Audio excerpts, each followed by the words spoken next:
तो वर्तमान में जो स्थिति बन पा रही है विश्व युद्ध की, आखिर वो क्यों बन रही है? जो हमने प्रथम विश्व युद्ध और द्वितीय विश्व युद्ध में हम लोग पढ़ चुके हैं, उपनिवेश के कारण लोग अधिक से अधिक मार्केट, बहुत बड़ा मार्केट तलाश कर रहे थे।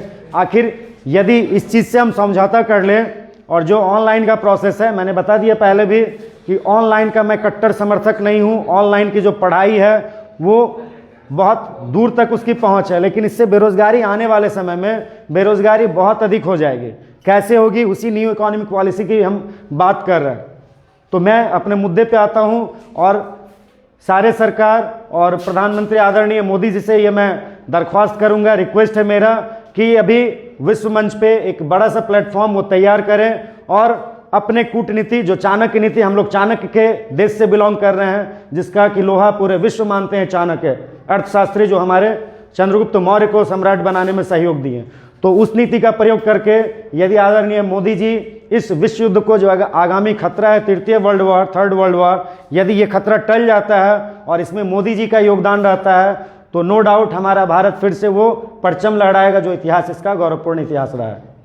तो आदरणीय मोदी जी से मैं ये रिक्वेस्ट करूंगा कि अपने कूटनीतिक से और चाणक्य नीति के आधार पे वो रसिया और अमेरिका के बीच कुछ ऐसा वार्तालाप तैयार करें, हमारे भारत में सेटअप करें और इस विश्व युद्ध को रोकने का मतलब भरपूर प्रयास करें। एक प्रयास ही करते हैं, यदि वो सफल हो जाता है तो अच्छी बात, अन्यथा कहीं न कहीं टालने की नीति होगी और टाला जा सके जितना दिन तक वो बेहतर होगा।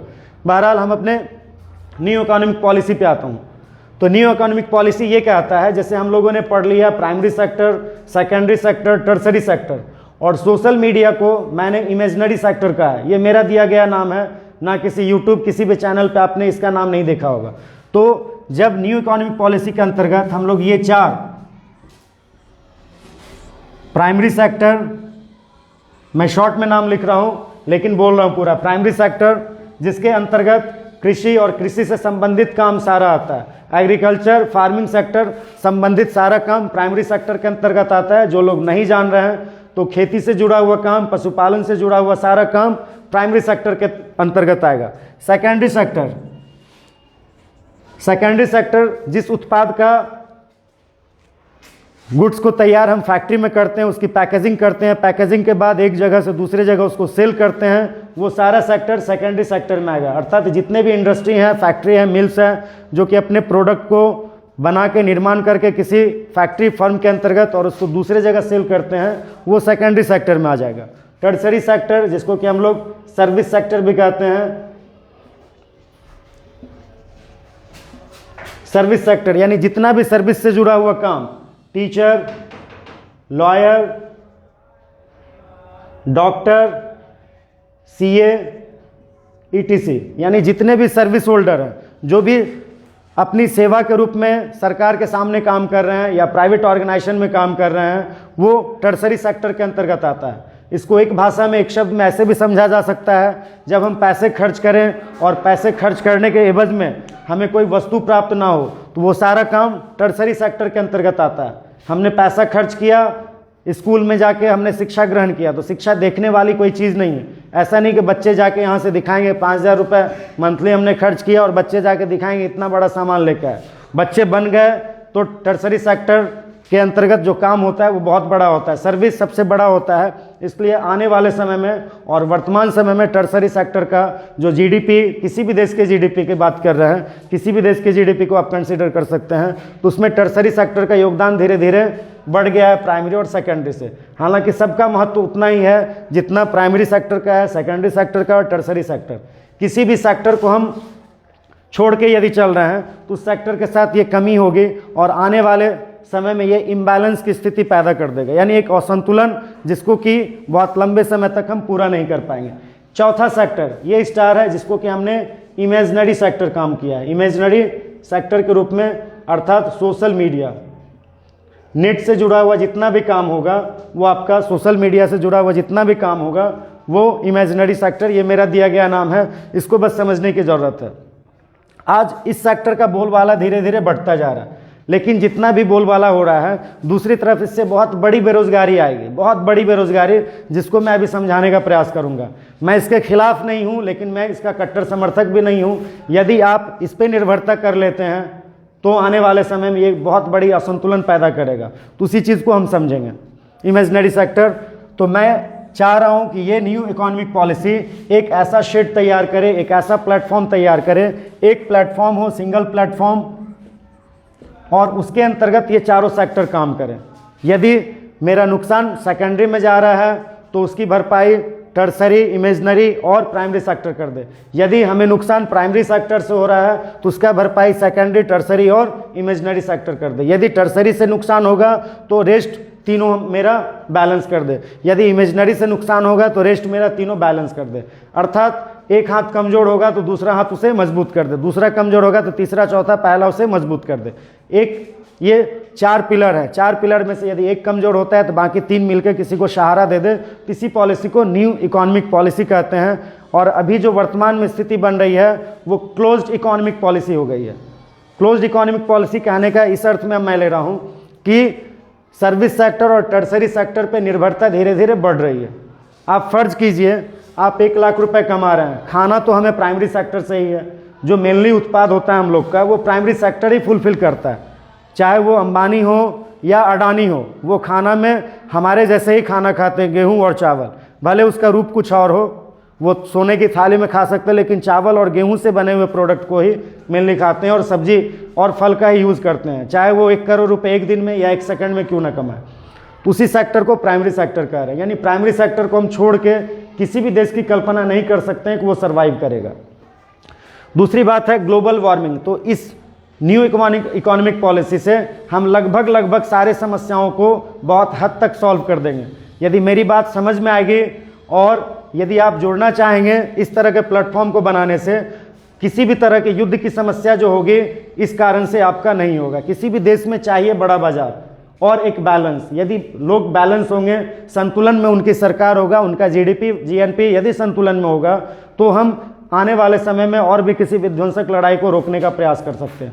और जो कोरोना के कारण, जो महामारी के कारण सारे विश्व की अर्थव्यवस्था नीचे चली गई है, लोगों की नौकरियां चली गई हैं, भारत में भी लगभग 60 से 70 करोड़ की आबादी अभी भी बहुत अच्छे से काम नहीं कर पा रही है। तो मैं अब समझाना चाहूँगा इमेजिनरी सेक्टर कैसे एक इम्बैलेंस ला रहा है, अर्थात सोशल मीडिया के कारण, ऑनलाइन क्लासेस के कारण कैसे इम्बैलेंस हो रहा है ये मैं बताऊँगा। 15 मिनट और सेशन टाइम बच रहा है मेरा क्लास का, तो उसी में मैं चाहूँगा ख़त्म करना। इसको मिटा देते हैं थोड़ा सा।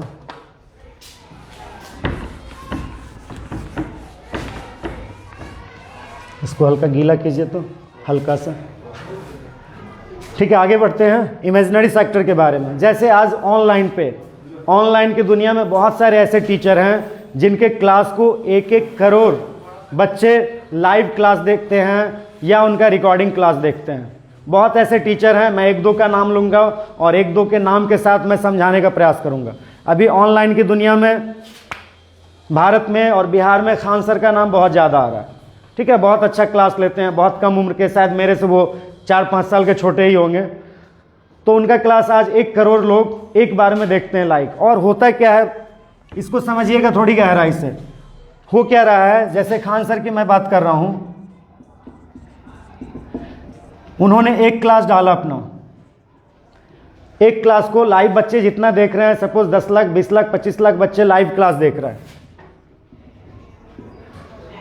जहाँ पे पहले हम लोग की मान्यता थी, जो बौद्ध धर्म, जैन धर्म में जो उपदेश होता था या क्लास का जो सेशन था, एक क्लास में हम लोग जैसे क्लास लेते हैं तो एक क्लास में 40 बच्चे, 50 बच्चे की कैपेसिटी, जो ऑन एन स्टैंडर्ड की बात करेंगे, कि स्टैंडर्ड स्कूल की बात करेंगे, वो 40 से 50 बच्चों के। एक दार्जिलिंग में स्कूल है, एक सांस्कृतिक स्कूल है दिल्ली में, तो बहुत बड़े स्कूल की मैं बात कर रहा हूँ, जहाँ पे मेरे कुछ अपने नज़दीकी लोग हैं, मैं उस स्कूल को घूमा हूँ, विजिट किया हूँ। सांस्कृतिक स्कूल भारत में सिर्फ और सिर्फ दिल्ली में ही है, दूसरे उसके प्लानिंग की जा रही है।